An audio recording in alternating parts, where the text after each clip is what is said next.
Maharashtra superfast news चॅनलमध्ये आपले सहर्ष स्वागत आहे। खास सत्याची धार लेखणीची महाराष्ट्रातील ताज्या आणि वेगवान बातम्या पाहण्यासाठी आपल्या हक्काचे चॅनल शेअर करा, लाईक करा आणि सबस्क्राईब करा। धन्यवाद। हेमल कसाचा देवमाणूस JNPA डॉक्टर प्रकाश आमटे यांचा काळजाला भिडणारा प्रवास मुक्त संवादातून उलगडला। समाजसेवा ही केवळ जबाबदारी नसून ते एक व्रत आहे। आदिवासींच्या अंधारमय जीवनात प्रकाशाचा किरण पोहोचवण्यासाठी केवळ औषधांची नाही तर माणुसकीच्या स्पर्शाची गरज असते, असे प्रतिपादन ज्येष्ठ समाजसेवक पद्मश्री डॉक्टर प्रकाश आमटे यांनी केले। जवाहरलाल नेहरू पोर्ट प्राधिकरण JNPAद्वारे आयोजित एक मुक्त संवाद या विशेष कार्यक्रमात ते बोलत होते।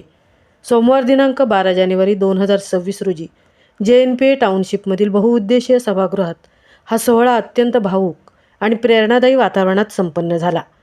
या कार्यक्रमाचे यशस्वी आयोजन JNPA बोर्ड सदस्य श्री दिनेश पाटील, श्री रवींद्र पाटील, कामगार नेते श्री गणेश घरत, निमंत्रक संगीता पाटील आणि समन्वयक संतोष बहिरा यांनी केले होते। व्यासपीठावर मनीषा जाधव, महाप्रबंधक प्रशासन एवं सचिव, सुरेश बाबू मुख्य महाप्रबंधक आणि कॅप्टन बाळासाहेब पवार उपसंरक्षक यांची प्रमुख उपस्थिती होती। या कार्यक्रमात डॉक्टर प्रकाश आमटे आणि डॉक्टर मंदाकिनी आमटे यांनी हेमल कसा येथील त्यांच्या 50 वर्षाच्या संघर्षाचा पट उपस्थितांसमोर मांडला।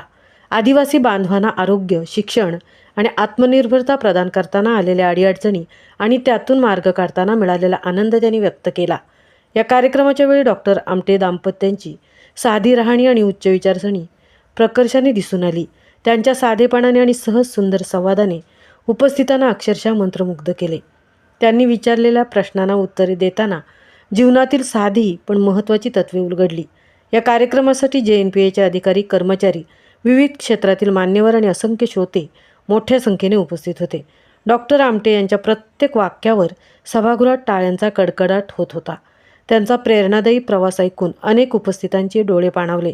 समाजकार्याचा हा प्रकाश प्रत्येक हृदयात तेवत राहावा अशा भावना व्यक्त करत एका महान देवमाणसाचा हा सहवास, त्यांचे विचार ऐकून संपूर्ण सभागृह भारावून गेले।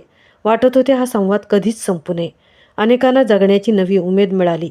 या महान देवमाणसाचा प्रेरणादायी प्रवास प्रत्येक भारतीयांपर्यंत पोहोचणे आवश्यक आहे। महाराष्ट्र सुपरफास्टसाठी तृप्ती भोईर, JNPA उरण। विरुद्ध जाऊन त्यांनी कुष्ठरोग्यांची सेवा सुरू केली 1949 साली, म्हणजे स्वातंत्र्य मिळाल्यावर। तर अशा जगावेगळ्या माणसांचे आम्ही दोघं चिरंजीव होतो, मी आणि डॉक्टर विकास। त्यावेळेला आता तुम्हाला कल्पना येणार नाही, पण कुष्ठरोगी दिसत नाही फारसे सदैवानी, कारण आता औषधोपचार निघालेला आहे। त्या काळामध्ये विकृती यायची, आता पायाची बोटं गळायची, जखमा व्हायच्या। त्यामुळे नुसत्याच घरातून नाही, गावातून लोक त्यांना बाहेर बहिष्कृत करायचे आणि ते देवळा मुलं त्यांना मदत करतात। आणि आम्ही पाहिलं आहे की त्या समजा एखादा माणूस आजारी पडला आहे, त्याला उठता येत नाही, चालता येत नाही, अशा लोकांना जर दवाखान्यात आणायचं असलं तर 4-5 तरुण मुलं तयार होतात। ते त्याला खांद्यावर ते घेऊन येतात आणि दवाखान्यात आणून सोडतात आणि स्वतः निघून जातात। आणि नंतर म्हणजे तिथे धन्यवाद नाही किंवा त्याच्यातनं पैसा घेणं नाही कोणाकडनं, किंवा काही तुम्हाला आम्हाला द्यायला लागेल असं काहीच नसतं। कारण त्यांचं असं ठरलेलं असतं की त्यांच्या कल्चरचाच हा भाग आहे की तू आज माझी मदत घेतली तर उद्या मी तुला मदत करणं हे माझं कर्तव्य आहे।